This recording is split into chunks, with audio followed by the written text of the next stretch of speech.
hati mereka, memuliakan mereka ketika mereka hidup. Ya. Memberikan nasihat ketika orang tua kita salah, tapi dengan cara yang sebaik mungkin. Ya, nasihat tersebut sehalus mungkin dan tidak menyinggung perasaannya. Ya. Ibu atau ngaji, mau ngaji atau bukan pintar, itu sudah durhaka. Ya. Betul. Ya, maka tidak boleh meskipun kita itu lebih bergelar daripada bapak kita, maka tetap kita harus tundukkan ketawaduan kita kepada orang tua kita. Bapak iku kan gitu kan? Nah, kurang apa? Pergaulan, ya. Itu enggak boleh. Maka sampaikan dengan bahasa yang baik. Nah, ketika mereka udzur, nah ini yang paling diharapkan oleh para ulama, karena ini bukti birrul walidain mereka yang paling tinggi. Kenapa? Karena orang kalau sudah udzur itu berat, ya, itu berat. Ada satu kisah yang diceritakan oleh Syekh Muhammad Al-Arifi, hafizahullah taala. Beliau menyampaikan begini. Di Saudi itu ada satu keluarga. Kebetulan keluarga tersebut, si suami itu punya seorang bapak yang bapaknya sudah udzur. Akhirnya bapak itu ikut bersama anaknya karena dia tidak bisa banyak melakukan aktivitas, harus dibantu oleh orang lain. Akhirnya bapaknya ikut dengan dirinya. Ketika ikut dengan dirinya, istrinya mulai rewel, ya atau tidak? Mas, kamu ngurusi bapakmu gini, bapakmu kadang ngompol, kadang macam-macam, susah. Akhirnya disuruh bapaknya itu disingkirkan. Tapi anaknya nggak mau, ya sudah. Akhirnya bapaknya dibuatkan di depan rumah ruangan tersendiri. Ruangan tersendiri. Ditaruh di situ, kemudian dikasih pembantu. Mulai anaknya sudah tidak ngurus lagi, tapi diberikan pembantu. Anaknya sudah tidak ngurus orang tuanya lagi. Ya jarang-jarang, paling 2 hari sekali dilihat di depan rumahnya. Setelah kemudian suatu ketika bapaknya meninggal, lalu rumah bekas bapaknya dibersihkan semuanya, barang-barang dimasukkan, mau dibuang, mau disingkirkan. Maka ada anaknya dia, si suami tadi, anaknya, yaitu cucunya si orang tua tadi, mengambil satu piring plastik yang biasa digunakan oleh bapaknya. Diambil itu piring plastik. Padahal piring itu kotor, piring itu istilahnya bekasnya bapaknya, dia diambil. Lalu bapaknya bilang, itu kenapa kamu ambil? Enggak, ini pokoknya saya bawa, kata anaknya. Kata bapaknya, udah taruh, itu sudah kotor, udah dibuang atau disingkirkan. Maka katanya tidak.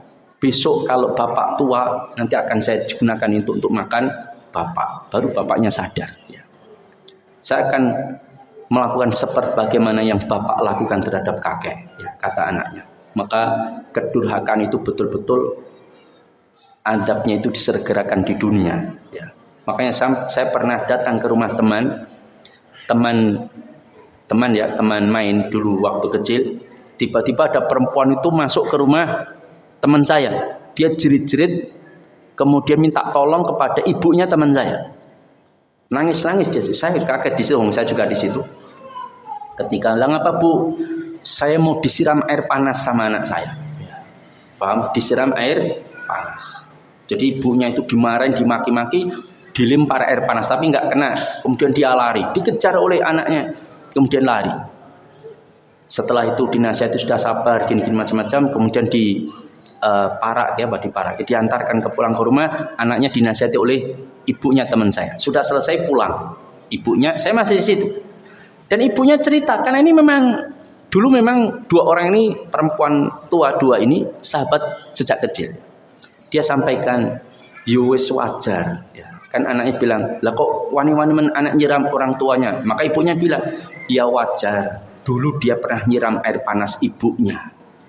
Betul itu. Maka luar biasa. Maka yang saya kemudian merenungkan betul bahwa azab terhadap durhaka kepada orang tua itu akan disegerakan di dunia. Ya. Bahkan saya mendapati sendiri ada seorang suami, ayah itu dipukuli anaknya. Padahal hidupnya miskin, susah, hanya menggantungkan dari saudara-saudaranya, transferan, kemudian dia dipukuli setiap saat oleh anaknya. Maka ketika diceritakan si ayah tersebut, dia menceritakan, ya dulu saya hidup adalah anak yang paling menyusahkan orang tua saya. Ya. Sekarang dia disusahkan oleh anaknya. Ternyata anaknya itu punya kelainan, berkepribadian ganda itu namanya Pak. Bipolar. Ya. Bukan polar ya, kalau polar pakan sapi. Bipolar. Ya. Bipolar. Jadi luar biasa. Sampai pernah Dre itu masuk ke pipinya. Dre bayangkan. Dia biasa dilempar tiap hari palu oleh anaknya ketika marah. Maka ketika itu ya kita nasihatkan. Maka setiap pukulan anaknya berharaplah ampunan Allah Subhanahu wa taala. Karena itu yang menjadi balasan barangkali ketika kita dulu durhaka kepada orang tua kita. Kemudian ketika meninggal, apa yang harus kita lakukan? Kata para ulama, meskipun orang tua kita sudah meninggal, kita bisa birrul walidain kepada mereka. Apa? Pertama, yang jelas memperbanyak istighfar untuk orang tua kita. Yang kedua, kalau kita punya kemampuan melunasi utang orang tua, maka lunasilah. Jangan tidak dilunasi. Kalau punya utang, ini biasanya anak yang utang yang lunasi orang tua. Ibu ya. Jarang orang tua utang yang lunasi anaknya. Yang ketiga, menyambung silaturahim dari apa yang dulu telah disambung oleh orang tuanya. Jadi kalau orang tua itu punya teman sahabat karib, punya saudara, maka sambunglah. Itu bagian dari birrul walidain kepada orang tua kita ketika orang tua kita sudah meninggal. Nanti akan dapat nama baik siapa? Orang tuanya. Anaknya si fulan itu mau menyambung silaturahim kepada saudara-saudaranya. Anaknya luar biasa. Didikan orang tuanya. Itu adalah bagian dari kita birrul walidain. Termasuk tidak hanya saudara, kepada kawan-kawan orang tua. Bapak saya dulu punya teman di sini. Kita datangi, Pak saya itu anaknya si fulan. Saya ingin menyambung hubungan di antara kita sesama kaum muslimin. Ya sudah, maka dia pun senang dan orang tua kita yang akan mendapatkan kebaikan dari ziarah kita kepada teman-teman orang tua kita. Kemudian memperbanyak sedekah untuk orang tua kita yang sudah meninggal. Dan ini disepakati oleh para ulama sampai.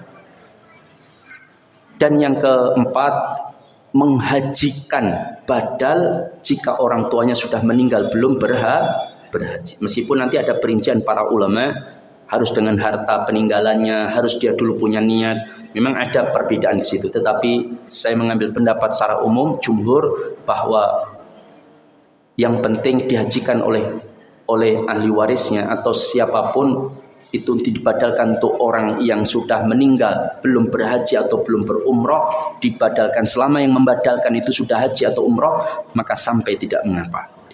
Maka sedekah, badal haji dan umroh, dan mendoakan orang tuanya. Itu bagian dari birrul walidain ketika orang tua kita sudah wafat.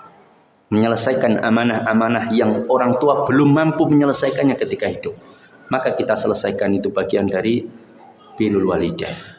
Termasuk kalau kita bisa ziarah kubur ke tempat yang kuburan orang tua yang terjangkau, maka silakan. Itu juga punya sisi kebaikan tersendiri. Wallahu ta'ala a'lam bishawab. Ada pertanyaan? Sudah setengah 9. Ya. Monggo silahkan. Iya.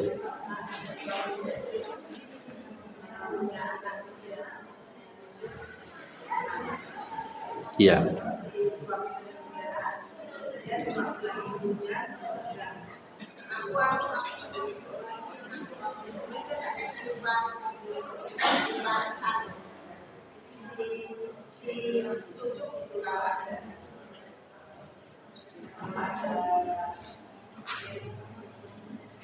Ya.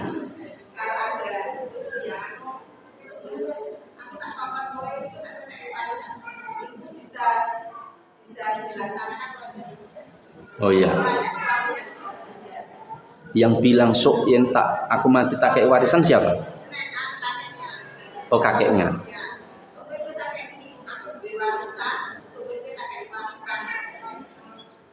Bilang sama cucunya.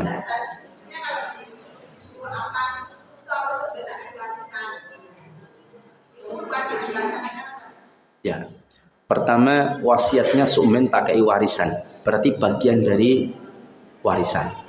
Kalau cucu, apakah boleh dia mendapatkan warisan? Ya, tidak dapat ketika masih ada anak.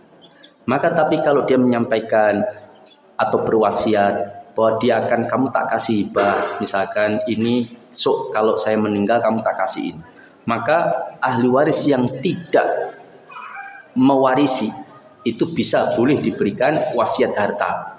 Tapi ahli waris yang mewarisi itu tidak bisa diberikan wasiat harta. Misalkan ya, bapak bilang kepada anaknya, sokin bapak mati, omah kita kayak kowe, sokin bapak mati, maka nggak bisa dan nggak boleh. Kenapa? Karena anak itu dengan faraid, dengan warisan, bukan dengan hibah. Ya. Kalau dia itu masih hidup, diberikannya ketika hidup tidak masalah. Misalkan bapaknya bilang, "Dok, ini rumah tak kasihkan ke kamu, asalkan adil, semua anaknya juga diberi hibah." Maka tidak ada masalah. Tapi kalau yen bapak mati, berarti pemberian itu, hibah itu diberikan kalau dia besok mati. Padahal kalau dia mati, hartanya diwaris, bukan dengan hibah. Maka wasiat itu dibatalkan. Begitu pula ketika dia berwasiat kepada cucunya, nah itu tak kei jatah warisan. Loh, dia kan nggak dapat warisan. Terus mau dikasih warisan tuh juga berapa bagiannya kan gitu kan nggak jelas. Dia cuma ngomong tak kei warisan. Ya. Maka warisan itu jelas dia tidak dapat, wong dia bukan ahli waris yang mewarisi karena ada paman-pamannya, ada bapaknya. Yang kedua, kalaupun itu diniatkan itu hibah apa yang mau diberikan? Kan nggak jelas. Maka ini tidak bisa dilaksanakan. Kecuali dia menyampaikan semua, paham ya, soin aku mati, omah kecil ini tak kasih cucuku semua, misalkan ya. Tapi soin aku mati, itu beda perkara jelas wasiat tersebut, wasiat harta. Ini enggak wasiatnya, kalau aku mati, kowe tak kei warisan. Lah dia kan sudah meninggal. Nah sekarang apakah ahli warisnya, misalkan istrinya mau memberikan warisan kepada cucu, padahal cucu nggak dapat warisan karena masih ada anak. Berarti wasiat ini gugur, nggak bisa dilaksanakan.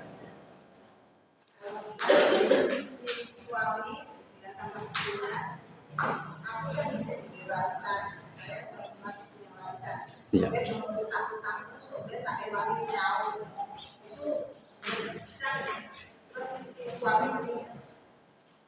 Dia mengatakan, monggo.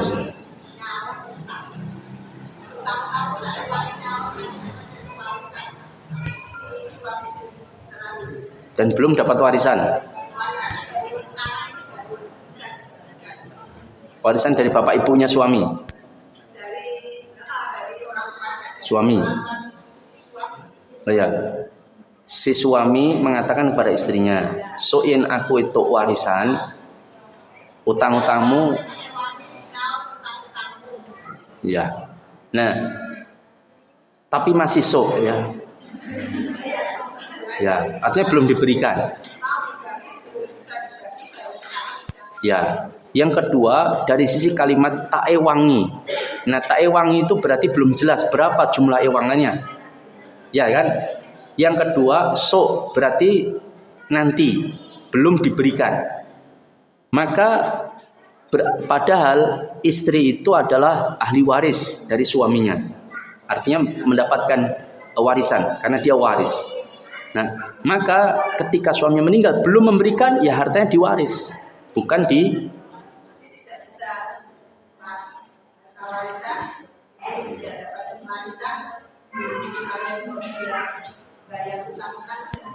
ya diuangi dari harta hak dia mendapatkan warisan saja.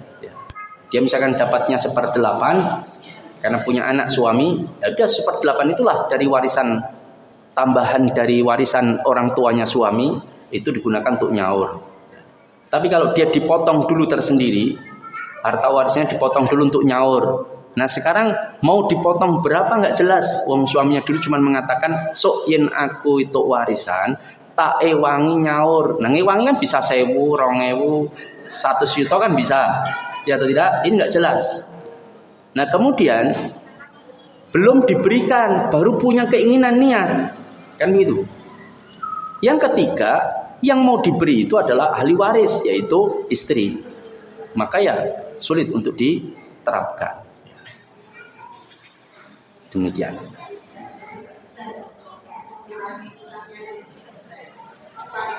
Ya nggak bisa, sulit untuk dilaksanakan. Jumlah ewangannya piro, kecuali kamu tak kasih 100 juta, cuman nunggu uang itu cair karena baru warisan bapak, warisanku baru diproses jual. Tapi kamu sudah tak kasih, tinggal nanti kamu ngambil kalau sudah terjual. Itu beda perkaranya, jelas nilainya dan sudah diberikan. Tapi so aku itu warisan, kan bisa jadi nggak dapat ya tidak? Betul atau tidak? Iya. Terus jumlah yang uang ini piro ya juga nggak jelas. Ini nggak bisa diterapkan. Wallahu taala a'lam. Maka hendaknya istri merelakan niat suaminya. Ya. Cukup ya, nggak ada. Ya demikian dari saya, mudah-mudahan bermanfaat apa yang saya sampaikan, dan kurang punya mohon maaf.